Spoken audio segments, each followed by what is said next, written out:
सबसे पहले विचारों का प्रवाह होता है। पुस्तक को आप पढ़ें। बहुत अच्छी पुस्तक डॉक्टर नीलम जी ने लिखी है, परिवार के महत्व को लेकर लिखी है। और ये तो अच्छा है कि राजनीति में रहने वाले लोग शिक्षा संस्थान चलाने के साथ पुस्तक लिखने का कार्य कर रहे हैं। मुझे लगता है भैरव के पत्रकारों को पढ़ के और इसकी समीक्षा करनी चाहिए। सर, इसके द्वारा झूठ फैलाया जा रहा है जो सब समाप्त हो गया है। अरावली पूरी तरह संरक्षित है। अरावली के ग्रीन वॉल को लेकर हम पहले से कार्य कर रहे हैं। मैं पुनः कहना चाहूँगा, अरावली में जितना भी प्रोटेक्टेड एरिया, फॉरेस्ट एरिया है, इस निर्णय के बाद वो यथावत रहेंगे। अरावली में जितना पानी के रिसोर्सेज हैं, जहाँ से माही, लूनी जैसी नदियाँ निकलती हैं, वो पूरी तरीके से इसमें संरक्षित रहेंगे। जो डार्क जोन है वो पूरी तरीके से संरक्षित रहेगा। दिल्ली में तो अरावली की कोई माइनिंग नहीं है, वो यथावत रहेगी।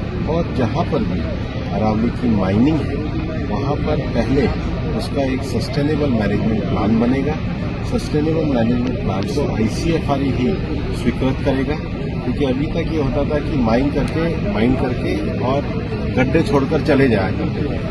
तो अब उनको ये भी प्लान देना होगा कि माइन खत्म होने के बाद उसको कैसे हरा भरा किया जाए। अभी तक जो स्वीकृति अरावली में माइनिंग भी चल रही है वो 0.19% ही है, और इस निर्णय के बाद तो 90% भाग पूरी तरीके से संरक्षित हो जाएगा।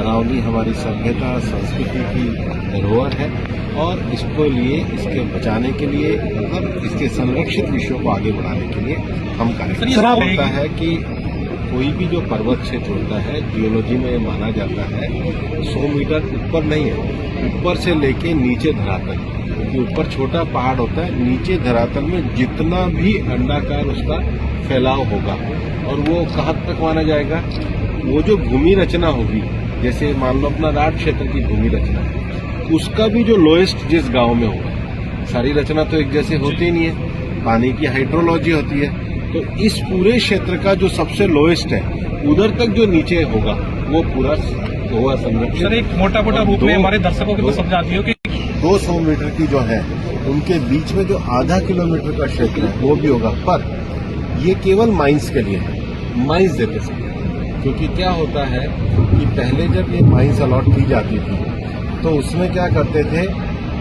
कि पहाड़ के ऊपर का तो सुरक्षित कहते थे, नीचे का खोद दिया करते थे।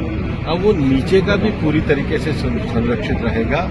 नई माइंस इसमें जब तक कोई मैनेजमेंट प्लान नहीं आएगा, सस्टेनेबल प्लान नहीं होगा, सुप्रीम कोर्ट ने कहा है नहीं होगी। पहले ICFR उसका साइंटिफिक स्टडी करेगी, क्योंकि सस्टेनेबल माइनिंग भी उतनी करनी है जितनी आवश्यकता हो। आवश्यकता से ज्यादा माइनिंग भी नहीं है, और माइनिंग में भी एक्स्ट्रा, मतलब बहुत एक्स्ट्रा सर्कमस्टांसेस में अगर क्रिटिकल मिनरल मिलता है, देश के लिए यूरेनियम मिलता है, तांबा मिलता है, जो देश की आवश्यकताओं के लिए हो, वो रेस्ट्रिक्टेड ही अलाउड है। तो अरावली में जो रैम्पेट माइनिंग हो रही थी, जो इलीगल माइनिंग हो रही थी, उसको सुप्रीम कोर्ट ने रेस्ट्रेन किया। सर, इसको तो सब चीजों से परहेज है। विपक्ष को अगर परहेज नहीं है तो झूठ से परहेज नहीं है। झूठ छिक्के बोलते हैं, और यही कारण है कि देश में झूठ की दुकान बंद हो गई। सर, ने ताकत दी है, अलवर की सेवा कर रहे हैं, और सभी क्षेत्रों में लगातार संपर्क कर रहे हैं। अपने भी प्रयासों से शिक्षा, खेल के क्षेत्र को आगे बढ़ा रहे हैं। और मैं तो एक ऐसा सांसद हूँ जो हर हफ्ते अलवर के नाम एक पाती लिखता हूँ, और मेरी कोई भी पाती उठा के देखिए, कल तो मैंने केवल विशेष अरावली पे लिखी है। कोई हफ्ता ऐसा नहीं है जब मैं किसी न किसी योजना जो हम नई लाए हैं उसके बारे में उल्लेख नहीं करता हूँ।